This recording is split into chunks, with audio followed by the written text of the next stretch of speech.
Hello friends, आज का हमारा चैप्टर है हाई स्कूल की होम साइंस का सेकंड चैप्टर आय व्यय और बचत। तो आप इस वीडियो को लास्ट तक देखें और प्लीज़ इस वीडियो को लाइक करें, चैनल को सब्सक्राइब करना ना भूलें जिससे मेरे चैनल की सारी अपडेट मिलती रहे। तो चलिए स्टार्ट करते हैं आज सेकंड चैप्टर आय व्यय और बचत। आय का अर्थ एवं परिभाषा। प्रतिदिन के कार्य के बदले साप्ताहिक, मासिक या वार्षिक धनराशि जो कि पारिश्रमिक के बदले प्राप्त होती है परिवार की आय कहलाती है। किसी निश्चित समय के अंदर सेवा या संपत्ति के प्रयोग के बदले से प्राप्त धन को आय कहते हैं। परिवार की आय में उसके सदस्यों के वेतन, मजदूरी से प्राप्त धन, ब्याज से अर्जित धन या व्यापार में कमाया गया लाभ आदि सम्मिलित रहते हैं। आय दैनिक, साप्ताहिक व मासिक होती है। प्रोफेसर ग्रास एवं कैंडल के अनुसार पारिवारिक आय मुद्रा, वस्तुओं, सेवाओं तथा संतोष का प्रभाव है जो परिवार के अधिकार में आवश्यकताओं व इच्छाओं को पूर्ण करने व उत्तरदायित्वों के निर्वाह हेतु आता है। उदाहरण है इसका नौकरी, व्यवसाय या अन्य उद्योग धंधे आदि। इसमें परिवार में अन्य स्रोतों से होने वाली आय को भी जोड़ा जाता है, जैसे मकान है, दुकान का किराया है, जमा धन पर ब्याज आदि। धनराशि के अतिरिक्त परिवार के उपलब्ध होने वाली सुविधाएं भी पारिवारिक आय का भाग मानी जाती हैं। इस प्रकार की सुविधाएं अनेक हो सकती हैं। आवास सुविधा, वाहन सुविधा, निःशुल्क चिकित्सा सुविधा व बच्चों की निःशुल्क शिक्षा सुविधा तथा यात्रा सुविधा प्रमुख है। आय के भेद। आय के दो भागों में बांट सकते हैं। पहला है प्रत्यक्ष आय, दूसरा है अप्रत्यक्ष आय। पहला प्रत्यक्ष आय मुख्य रूप से गृहिणी तथा गृह स्वामी के द्वारा अर्जित धन ही प्रत्यक्ष आय है। व्यापार या उद्योग संचालन से होने वाली आय भी इसी श्रेणी में आती है। ब्याज आदि से होने वाली आय भी प्रत्यक्ष आय है। तो जो ब्याज से हमें मिलती है आय वो भी प्रत्यक्ष आय में आती है। व्यापार या उद्योग से जो हमें मिलती है वो भी आय इसी प्रत्यक्ष में आती है। और गृह समूह के द्वारा अर्जित जो धन डायरेक्ट आता है वो प्रत्यक्ष आय के अंतर्गत आती है। सेकंड है अप्रत्यक्ष आय। वह आय जो हमें प्रत्यक्ष रूप से प्राप्त नहीं होती बल्कि मिलने वाली सुविधाओं से प्राप्त होती है, जैसे निःशुल्क हमें शिक्षा मिल रही, निःशुल्क जल मिल रहा है या विद्युत की प्राप्ति या वर्दी और मनोरंजन की सुविधा आदि। यदि ये सुविधाएं ना मिले तो परिवार की इन पर असमय धन व्यय करना पड़ेगा। इस प्रकार मिलने वाली सुविधाएं जो है वो अप्रत्यक्ष आय में आती हैं। पारिवारिक आय के स्रोत कौन कौन से हैं? पहला है परिवार के मुखिया तथा अन्य सदस्यों का वेतन, इसके अंतर्गत। सेकंड है मजदूरी और ये परिवार के मुखिया व अन्य सदस्यों के वेतन के अंतर्गत, जैसे महंगाई भत्ता है, बोनस है, यात्रा सुविधा, मकान, शिक्षा एवं चिकित्सा सुविधा आदि। वेतन एक निश्चित धनराशि होती है तथा प्रत्येक माह की पहली तारीख को प्राप्त होती है, ये इसके अंतर्गत आएगा। सेकंड है मजदूरी। आय का अन्य स्रोत दैनिक मजदूरी भी है। शारीरिक श्रम या कार्यों के बदले मिलने वाली धनराशि को मजदूरी कहते हैं। मजदूरी प्रायः दैनिक होती है। दैनिक श्रम के बदले प्राप्त होने वाले धन को भी आय माना जाता है। थर्ड है व्यवसाय। परिवार के सदस्यों के द्वारा किया जाने वाला किसी भी प्रकार का व्यवसाय भी पारिवारिक आय का स्रोत हो सकता है। आधुनिक युग में हमारे देश में अनेक प्रकार के व्यवसाय हैं जो पारिवारिक आय के स्रोत हो सकते हैं। इसका उदाहरण है जैसे दुकानदारी है, फैक्ट्री है, कारखाना, थोक व्यापार, कमीशन का व्यापार आदि। ठीक है। और फोर्थ है ब्याज से प्राप्त आय। पारिवारिक आय का एक स्रोत ब्याज भी है। पहले से अर्जित किए हुए धन पर ब्याज अर्जित किया जा सकता है। यह ब्याज जैसे बैंक है, डाकघर है, यूटीआई तथा विभिन्न कंपनियों व अन्य स्रोतों से प्राप्त होता है। इस प्रकार की आय उन लोगों को हो सकती है जिनके पास काफी धन संचित होता है। फिफ्थ है परिवार के द्वारा किए जाने वाले घरेलू जो उद्योग धंधे। पारिवारिक आय के स्रोत घरेलू उद्योग धंधे भी हो सकते हैं। ये परिवार के सदस्यों के द्वारा चलाए जाते हैं। ग्रामीण तथा नगरीय दोनों प्रकार के परिवारों में पारिवारिक परिस्थितियों के अनुसार भिन्न भिन्न प्रकार के घरेलू उद्योग धंधे चलाए जाते हैं, जैसे कि मुर्गी पालन, स्वेटर है, टोकरी बुनना, पशुपालन, रस्सी बनाना, घरेलू उद्योग धंधे, अचार है, चटनी है, पापड़ है, ये सब घरेलू उद्योग धंधे के अंतर्गत आते हैं। और इनसे जो भी धन अर्जित होता है वो परिवार द्वारा किए जाने वाले घरेलू उद्योग के धंधे के अंतर्गत आता है। सिक्स है कृषि व्यवसाय। पारिवारिक आय का एक अत्यंत महत्वपूर्ण स्रोत होता है कृषि व्यवसाय। भारत एक कृषि प्रधान देश है। हमारे देश की अधिकांश जनसंख्या खेती बाड़ी के कार्य में संलग्न है।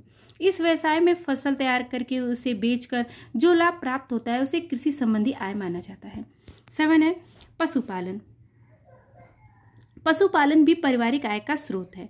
पशुपालन व्यवसाय में जैसे गाय है, भेड़, बकरी आदि पाले जाते हैं। पशुओं का दूध बेचकर आय प्राप्त की जाती है। इन पशुओं के बच्चे भी बेचे जाते हैं। कुछ पशु इसलिए पाले जाते हैं ताकि उनका मांस बेचा जा सके। मुर्गी पालन तथा मछली पालन भी इसी व्यवसाय में आते हैं। 8 है उपहार द्वारा आय। परिवार के समय समय पे मिलने वाले उपहार या भेंटों को भी आय में सम्मिलित किया जाता है। जैसे जन्म दिवस है, मुंडन संस्कार, जनेऊ है, नामकरण, कांचेदन, विवाह आदि पर जो उपहार देने की प्रथा है वो भी आय के अंतर्गत आएंगी। पेंशन की आय। 9 है पेंशन की आय। पारिवारिक आय का स्रोत पेंशन भी है। यदि परिवार का कोई सदस्य किसी भी कार्यालय से अवकाश प्राप्त करता है तो उसे मिलने वाली पेंशन भी पारिवारिक आय का एक स्रोत होती है। पेंशन भी वेतन के समान प्रतिमाह प्राप्त होती हैं। वृद्ध व्यक्तियों के लिए पेंशन आत्मनिर्भरता का बोध कराती है, अतः परिवार की आय में वृद्धि करती है। पारिवारिक व्यय अर्थ एवं प्रकार। गृह अर्थव्यवस्था के मुख्य 2 तत्व हैं, आय और व्यय। परिवार में आय के साथ साथ व्यय का भी समान रूप से महत्व है। आय के रूप में धन अर्जित करने का मुख्य उद्देश्य अपनी आवश्यकताओं की पूर्ति के लिए व्यय का अधिकार प्राप्त करना ही है। अतः जिस धन को हम पारिवारिक आवश्यकताओं की पूर्ति के लिए व्यय करते हैं वही पारिवारिक व्यय कहलाता है। पारिवारिक व्यय के प्रकार। एक होता है निश्चित व्यय, दूसरा है अर्धनिश्चित व्यय, तीसरा है आकस्मिक व्यय, चौथा है वह अन्य व्यय। निश्चित व्यय वे व्यय जो पूर्ण रूप से निश्चित होते हैं, जैसे मकान का किराया है, स्कूल की फीस है, भोजन पर होने वाले व्यय इसके अंतर्गत आएंगे, निश्चित व्यय के अंतर्गत। सेकंड है अर्धनिश्चित व्यय। इन पर प्रतिमाह खर्च करना तो निश्चित होता है परंतु ये घट बढ़ सकते हैं। उदाहरण जैसे वस्त्रों व भोजन पे होने वाला व्यय घटाया जा सकता है। आकस्मिक व्यय। इस व्यय का पूर्ण ज्ञान नहीं होता। कभी कभी परिवार में आकस्मिक व्यय भी आ जाते हैं। ये कम या अधिक भी हो सकते हैं। परिवार में किसी सदस्य की गंभीर बीमारी, निकट संबंधी घर में विवाह आदि इस वर्ग में आते हैं। 4 है अन्य व्यय। इस प्रकार इस वर्ग में मनोरंजन, विलासिता संबंधी आवश्यकताओं पर किया जाने वाला व्यय आता है। इसे व्यक्ति की आय व सुविधा के अनुसार घटाया बढ़ाया जा सकता है। व्यय को प्रभावित करने वाले तत्व कौन है? परिवार का ढांचा, कि मतलब कम परिवार में सदस्य हैं कि ज़्यादा हैं, ये भी व्यय को प्रभावित करता है। दूसरा है परिवार के सदस्यों की संख्या, कि उनकी संख्या कितनी है और आय व्यय को कमाने वाले लोग कितने हैं घर में। सदस्यों की संख्या परिवार के सदस्यों की संख्या के अनुपात में कमाने वाले कितने हैं, आय व्यय का संतुलन, ये सभी ज़्यादा और कमाने वाले कम हैं। पता चला खाने वाले ज़्यादा हैं, कमाने वाले कम हैं, तो परिवार में व्यय अधिक होता है, तो ये भी प्रभावित करता है व्यय को। 3 है परिवार के सदस्यों की उम्र। परिवार में कमाने वाले के ऊपर जिन सदस्यों का भार होता है उनकी उम्र भी परिवार के खर्चों को प्रभावित करती है। यदि परिवार के सदस्य 6 साल से कम उम्र के हैं अथवा प्रौढ़ हैं तो खर्च कम होंगे। यदि परिवार के सदस्यों में उतने ही सदस्य और वे 6 साल से 30 साल की उम्र के बीच हैं तो परिवार में खर्च अधिक होंगे, क्योंकि 6 से लेकर 23 से 24 साल के सदस्य पढ़ने वाले होंगे। उनकी पढ़ाई के खर्चे प्रौढ़ एवं छोटे बच्चों की अपेक्षा अधिक होते हैं। इस प्रकार की उम्र के सदस्यों के साधारण भोजन व वस्त्र का भी खर्चा छोटे बच्चों की अपेक्षा अधिक होगा। परिवार का स्तर कैसा है, कि वो किस स्तर के हैं, उच्च स्तर, मध्य स्तर, निम्न स्तर, तो ये सारे रहन सहन का उनका स्तर भी प्रभावित करता है। 5 है परिवार में धन कमाने वालों का पेशा क्या है। 6 है परिवार के द्वारा मान धार्मिक सामाजिक जो परंपराएं हैं। 7 है परिवार कैसे स्थान पर रह रहा है। 8 है गृहिणी की दक्षता। बचत का अर्थ। बजट में बचत का महत्वपूर्ण स्थान है। बचत आय और व्यय का अंतर है, अर्थात कुल आय में से व्यय को घटा देने के पश्चात जो शेष बचता है उसे ही बचत कहा जाता है। वर्गीय के अनुसार भविष्य में खर्च करने के उद्देश्य से वर्तमान व्यय में कटौती करने के फलस्वरूप संचित धनराशि को बचत कहते हैं। बचत को इस प्रकार भी परिभाषित किया जा सकता है कि पारिवारिक आवश्यकताओं को पूर्ण कर लेने के पश्चात जो धन बचाया जाता है उसे ही हम बचत कहते हैं। बचत के द्वारा वर्तमान व भविष्य को सुधारा जा सकता है। वास्तव में वर्तमान बचत ही भविष्य की निधि है। बचत के प्रकार।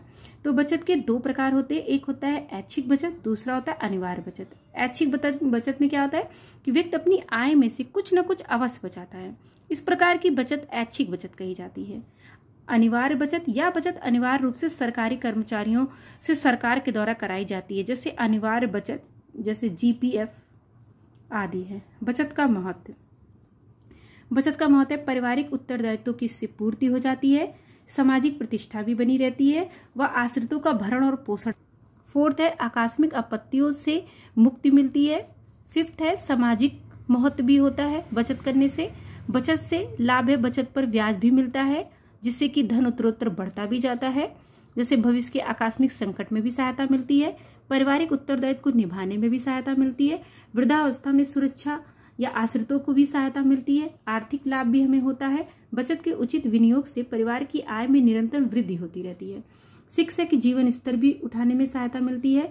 आत्मविश्वास व आत्मनिर्भरता की भावना देने में भी यह सहायक होता है और राष्ट्र के विकास में भी यह सहायक होता है। और बचत के विनियोग की आवश्यकता, अपनी बचत का धन गृहिणी घर में सुरक्षा की दृष्टि से नहीं रख सकती, सदा चोरी आदि होने का भय बना रहता है। सेकंड है, घर में धन रखने से उसका ना कोई लाभ होता है ना ही उसमें वृद्धि होती है। इसे बैंक या डाकखाने में रखने से ब्याज के रूप में कुछ वृद्धि होती रहती है। बचत के विनियोग के साधन कौन कौन से हैं? बचत विनियोग करने वाली संस्थाएं जैसे हैं राष्ट्रीयकृत तथा गैर राष्ट्रीयकृत बैंक व उनकी योजनाओं के द्वारा प्रदत्त सुविधाएं हैं। डाकखाना की बचत योजनाएं, भारतीय जीवन बीमा की बचत योजना, सरकारी भविष्य निधि योजना, यूनिट ट्रस्ट ऑफ इंडिया की बचत योजना, सहकारी ऋण समितियों की योजनाएं, कंपनियों के शेयर्स या हिस्से या बॉन्ड्स आदि या चिटफंड योजनाएं। बैंकों के द्वारा प्रदत्त सुविधाएं या व्यावसायिक संस्थाएं हैं जो धन के लेन देन का कार्य करती हैं।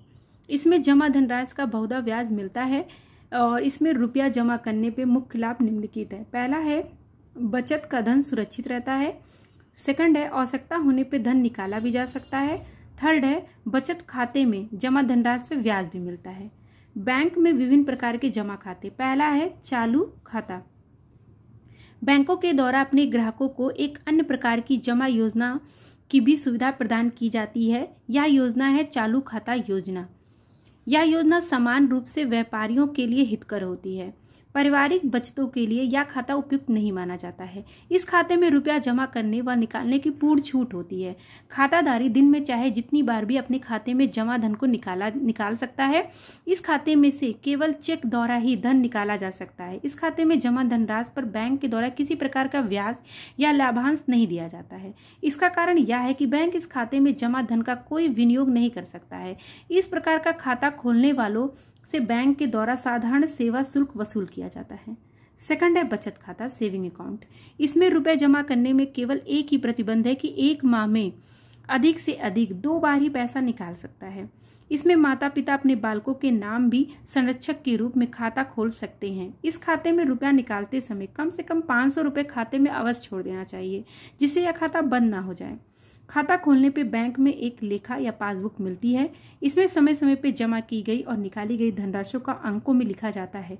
इस प्रकार की जमाकर्ता को यह सदैव ज्ञात रहता है कि उसका कितना धन बचत खाते में जमा है। लेखा पुस्तक लेने पर यह ध्यान रहे कि इस पुस्तक खाते में जमा धन 500 रुपये से कम कभी ना हो। बचत खाते में जमा धनराशि पर 3% की दर से ब्याज दिया जाता है।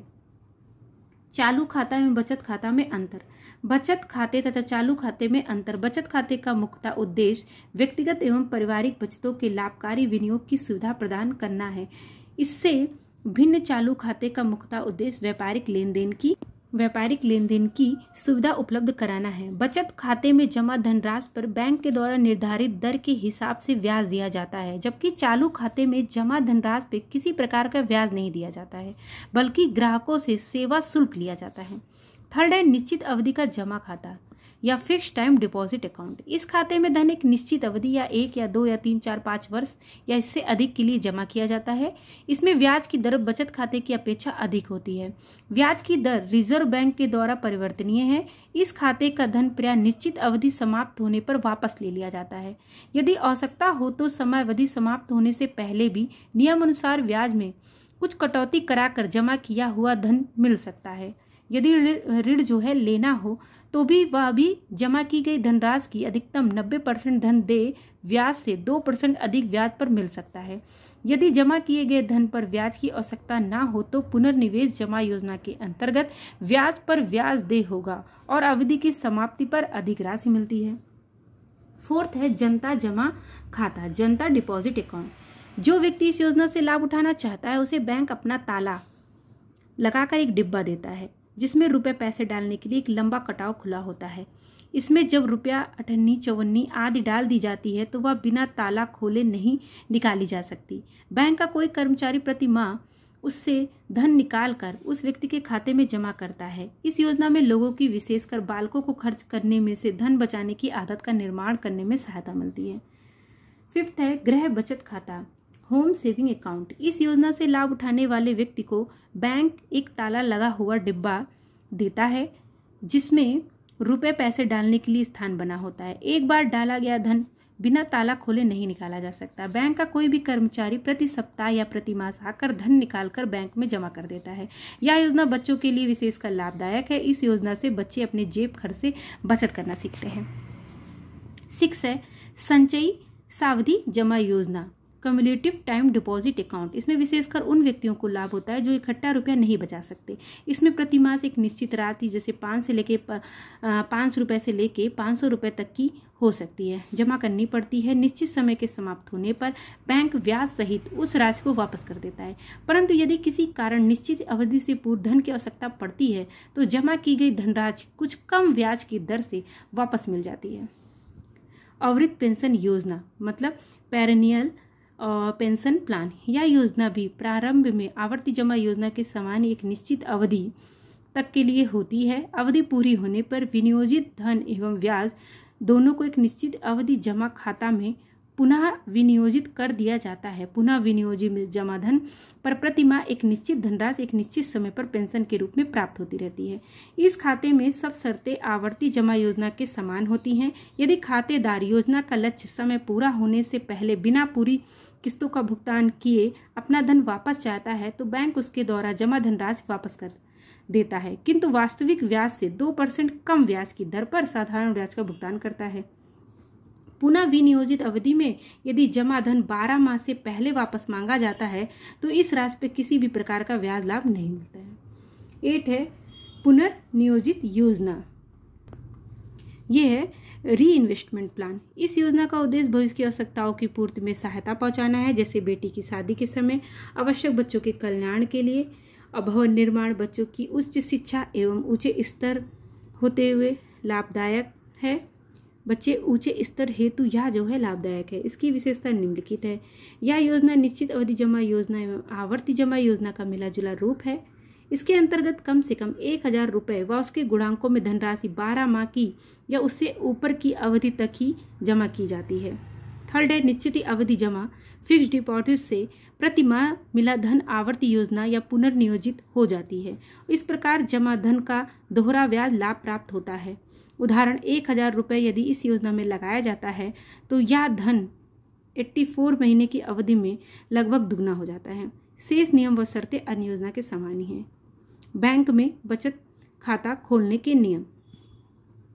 बैंक में खाता खोलने के लिए धारक को अपना फोटो बैंक को देना है। खाता खोलने हेतु आवेदन पत्र अपना हस्ताक्षर करना है। यदि व्यक्ति निरक्षर है तो धारक को दाहिने हाथ के अंगूठे पर निशान लगाकर निशान जो है लगवाया जाता है। बैंक में खाता धारक के हस्ताक्षर अथवा अंगूठे का निशान सुरक्षित रखा जाता है। बैंक में खाता धारक के हस्ताक्षर अथवा अंगूठे का निशान सुरक्षित रखा जाता है। बैंक से धन निकालते समय धारक के हस्ताक्षर अथवा अंगूठे के निशान का मिलान करके ही धन निकाला जाता है। बैंक में खाता खोलते समय बैंक के किसी कर्मचारी अथवा उस बैंक में धन जमा करने वाले किसी अन्य व्यक्ति को धारक के प्रार्थना पत्र पर साक्षी के स्थान पर हस्ताक्षर करने पड़ते हैं ताकि बैंक में खाता खोला जा सके। चेक के प्रकार। पहला होता है वाहक चेक। बैंक से धन निकालने अथवा दूसरों को धन देने के लिए कई प्रकार के चेक का प्रयोग किया जाता है। कुछ चेक का विवरण निम्नलिखित है। पहला है वाहक चेक, जिसे हम लोग बैरियर चेक भी कहते हैं। इसमें केवल धन की मात्रा भरी जाती है अथवा खातेदार के हस्ताक्षर होते हैं। इस बैंक को कोई भी व्यक्ति बैंक से भुना सकता है जिसके पास वह चेक होता है। अतः इस प्रकार के चेक खो जाने पर बैंक को तुरंत सूचना दे देनी चाहिए जिससे कोई दूसरा व्यक्ति इस चेक को ना भुना सके। दूसरा है आदेशक चेक या ऑर्डर चेक।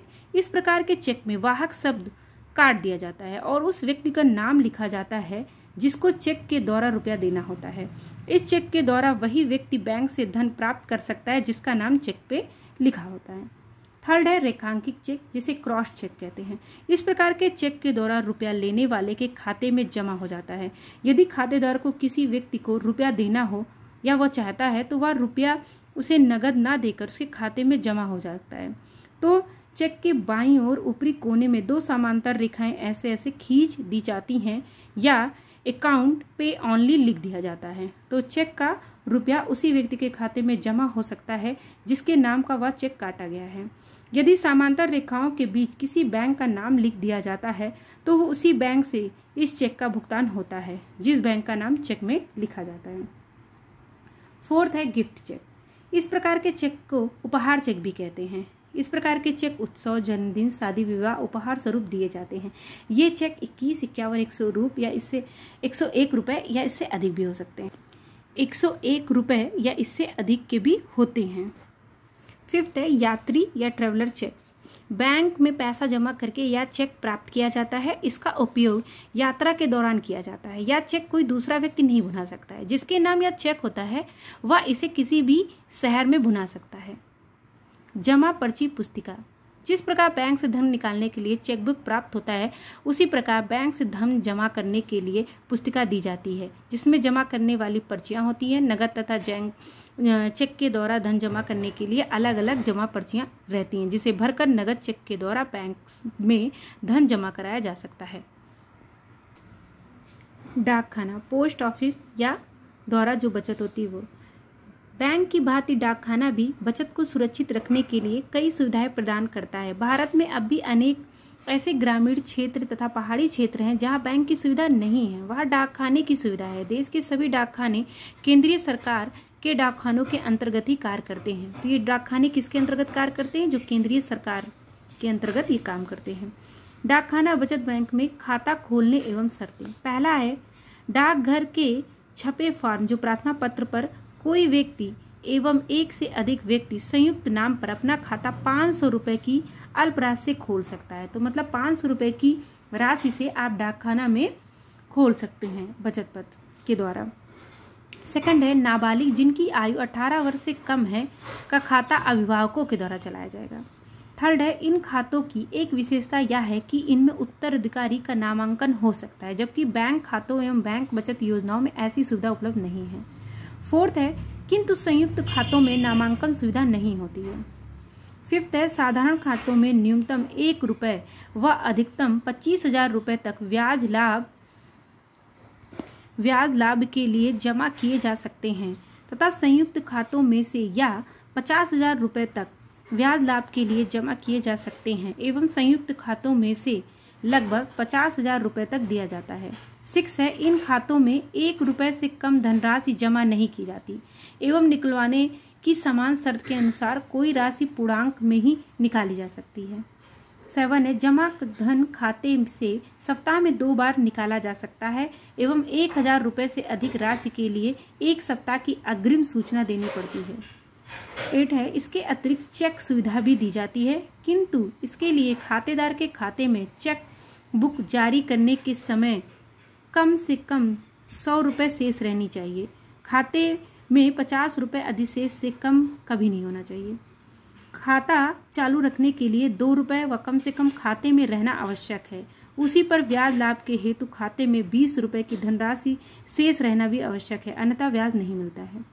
10 है खाता खोलने पर एक पासबुक दी जाती है और इस पासबुक के खो जाने पर FIR दर्ज कराकर उसकी कॉपी और प्रार्थना पर डाकघर में देना अनिवार्य है। 1 रुपये दंड रूप में देने पर जो है या पासबुक बन जाती है, डुप्लीकेट एक पासबुक होती है वो बन जाती है।